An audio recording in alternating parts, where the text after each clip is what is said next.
starting this video off with a hot take that Owl House is the greatest cartoon on Disney Channel ever. So, okay, I know it's probably finishing for her, but I don't care. Owl House is my #1 on Disney because, man, that finale was literally beautiful, bro. I watched it last night, and oh my god, just the whole season 3 has been nothing but pain and joy and more pain. And you know what? I can't wait to talk about it. So, by the way, if you haven't seen the Owl House finale, or if you haven't seen season 3 at all, you've been warned because I'm going to talk about some spoilers from season 3 of the Owl House. So yeah, do what you will with that information. And yeah, let's get straight into it. So if you don't know, the Owl House is a cartoon on Disney Channel.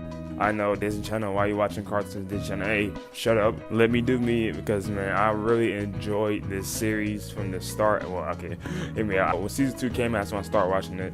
And then I've been a fan ever since. And by the way, I'm not going to explain what the show is. You know, it's basically magic and like a mythical world. A girl gets transferred to this new world, kind of like an isekai way-ish, you know.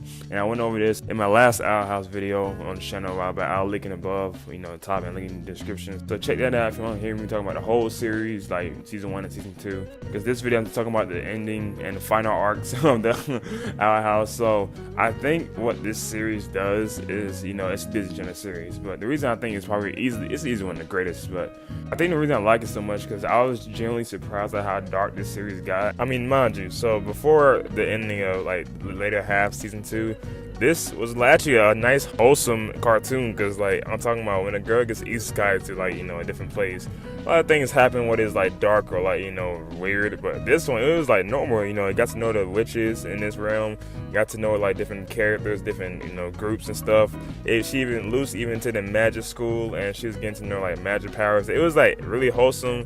Like, it kind of reminded me of Slime a little bit with, like, with the world building too. Like, I mean, even though it's like, you know, different world stuff inside here, different divisions, different, you know, lands and areas. The world building in this show is actually underrated. It was cool to watch. Nice vibe, you know, nice comfort show to watch. Get you out in this real world and just spend your time in here and get to know the characters, getting, like, learning like, as if they're your family or friends. And that is what, like, Luce went through. You get into New York, you have to learn and, you know, do different things. And she was actually excited. You know, she loves making friends, even though some friends was mean to her at first. She loved, you know, being with King and Ida, loved helping out others, you know, and just, you know, figuring out also, like, different things that she loved about the world. Now, even though her dilemma was that she had to come back to like the actual real world, she had to figure out a way to do that. And then when that happens, things went to hell. Bellows and them was the big villain the whole show, came back, tricked Luce, because Luce tried to help, you know, everyone in the whole show, and including people that she didn't really need to help, like Bellows. And then boom, like it backfired, and all that burden went onto her. And that's when Collector got involved. He was controlling different people. Armageddon happened. You literally feel like Doomsday is happening, like the end of the world is happening. The villain's gonna take over, and honestly, Luce took that upon herself because, like, well, she kind of caused it. Hate to say it, and I think this is where Luce became like depressed. And I didn't think like a character would go through this in Disney. Like, I'm talking about, this is an anime level type character development. I didn't think the show would ever go deep into that, and that's just one of the developments in the show. You got Amity, which is none of my favorite characters, who was a bitch at first. I'm telling you, like, she was literally a bitch, and I thought it was in the last video too. But like seeing her transform to that, to like an actual loving and misunderstood kid, and I love the relationship between Luce, and it's like, man, woo, they got some nice writing in this. And other characters developed to like Ida. She get rid of her like true form, beast inside of her, and then that's when she became more of a human too. Like it was a lot, man. King, everyone, even collectors and stuff. You know, I liked all the development, and I think this really came to show in this final season 3. Now, even though it was 3 episodes, 3-hour-long episodes, and Disney kind of did home a little bit, because I feel like Daniel Terrace, which is the author, which, by the way, applaud to you. You did a great job on this show, and I think the fans easily could say that. They were saying thank you to her on Twitter and stuff. It was great. But yeah, with the final stuff happening, like, I think it was a great wrap-up, because a lot of things happened, especially in the last episode, where I remember the first one started out with her, like, coming back to the railroad with her witch friends and things like that, and them adjusting, figure out a way to, you know, stop Bellows and stuff. Episode 2 followed that, how they got back into it and how, like, saw the collectors and stuff. He was doing crazy stuff, like playing different games and stuff. It was wild. It was actually wild. Actually, I don't think did I finish episode 2? I did. I remember. Yeah, I just forgot. It's been a while. And episode 3 was like a nice wrap up. I mean, so many things happened in this last episode. I was like, damn, man. And okay, so this is the part I'm probably talking about spoilers right now. I'm about to go over my favorite moments in this episode. So yeah, you've been warned. So starting off with the beginning and how everyone was knocked out in episode 2 because everyone got turned into puppets and stuff, and then Luz was stuck in a dream and a crazy nightmare. And then she figured out a way thanks to her friends to help her get out of it. And that's when she reunites with King and Ida, and that hug, bro. I don't know, wow, that hug was beautiful because it's been so long, especially with the hour-long stuff and the breaks between months. And man, it's been so long since we've seen them together, and it felt good to just see all of them hugging again. This is a true family. Collector came and actually, I'm gonna summarize the whole episode. Y'all know what happened if y'all seen it. Another moment that actually this one got me, man. This caught me off guard. That is when Luz fucking died. She straight up died, bro. And I remember before that she was talking no juice in the Collectors because he didn't know what friends was and he thought niggas did him wrong, basically. And she gave him her memories and things that they've been through to understand what friendship is. And it was a nice touch, man. Disney. So of course, we give me some light stuff in here. And then after that, she just straight up died. Well, quote unquote died. She literally got that Naruto and Sasuke treatment when she went to the underground thing, and she got basically reincarnated. But this time it was with King's dad, which is also a nice touch too. And I like how he gave her powers to just go back and defeat Bellows.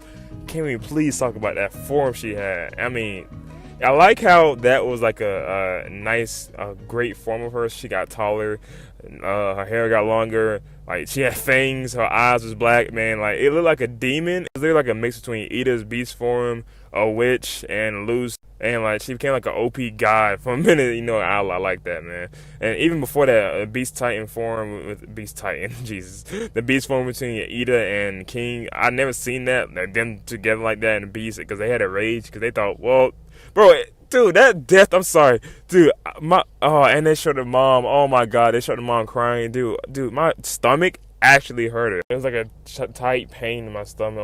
It just, I didn't think she'd go out like that, man. And the music was playing. It was beautiful, man. Even though it did not last that long, it still hurt, man. But she came back, became an OP god, and it took a while to defeat Bellows and stuff because the Collectors, anyone else had help chip in and stuff. And I like how it took a great effort with the whole cast and different friends to help, because honestly I wouldn't like it if she did it all by herself and that's the end of the whole thing. But I'm glad everyone stepped up and helped contribute to defeating Bellows and bringing things back to normal. And can we talk about the animation in the animation throughout the whole episode? It was cool, but I didn't expect no next level animation I do. I've seen animes by Studio Mappa or Period. But hey, that last 10 minutes where Luz was defeating Bellows and literally ripped the thing out of him and Ida and King was helping, I was like, hold on, this animation, I could tell that bitch kicked up a gear or something like that. It was nice. I was like, damn, it's fluid. Animation was going hard. And I was like, bro, I was just screaming. I never got so invested in the cartoon in the wall, man. And I was just legit screaming. I was like, go Luz, go Luz, go Luz. And she did it, man. And it was just a celebration. Seeing those three lying down and seeing the whole thing is over, it was beautiful to see. And I was relieved too because the whole fight was over. The journey to get here was a lot, but she did it. They all did it. They all helped out, and boom, that was it, man. And that look, oh my God, that look between Luz and the stare down between Bellows, saying that, oh man, finesse her again, man. Luz is so raw. She's such a great protagonist in this cartoon. And probably my favorite Disney character, probably in a while. She's definitely top 5. I would name some more, but I don't feel like doing that. But then the time skip, the ending credits. I love how everyone looked after the time skip, literally, and they show everyone from the beginning to the end. Luz got taller. She's going to college. What was it, Witch University or something like that? And, bro, everyone's designed after the time skip, man. I think Gus got dreads. Amity got a nice, longer ponytail. Willow is doing the rugby thing? I don't know, but she got taller. She's, stronger. She looked built and stuff. And then Hunter looked good. Ida's a teacher. King, is happy and stuff, man. It was great. And then that final bye thing at the end, man, I was like, man, y'all trying to make a nigga tear up, man, again. But the finale was great. It was actually perfect, bro. In my eyes, it was perfect. I guess things could have been explained a little bit more in this later half season 3, which I know she was robbed of because they had to rush her to get this thing over with, which fuck Disney, bro. But I still love it, and she did a very great job. Denis Torres is a GOAT, man. I see she's got some inspiration from Gravity Falls, man. Shout out to her, and yeah. I love the Owl House finale, and will I probably see another show like that on Disney? Hell no. So I'm just gonna enjoy this, and yeah, that's it, man. So hope you enjoyed this video. If you love the Owl House, comment down below your favorite character, favorite moment in the whole series. And yeah, so that being said, I'll catch y'all next video, and I'm out. Bye. Oh, watch the Owl House if you haven't. Oh.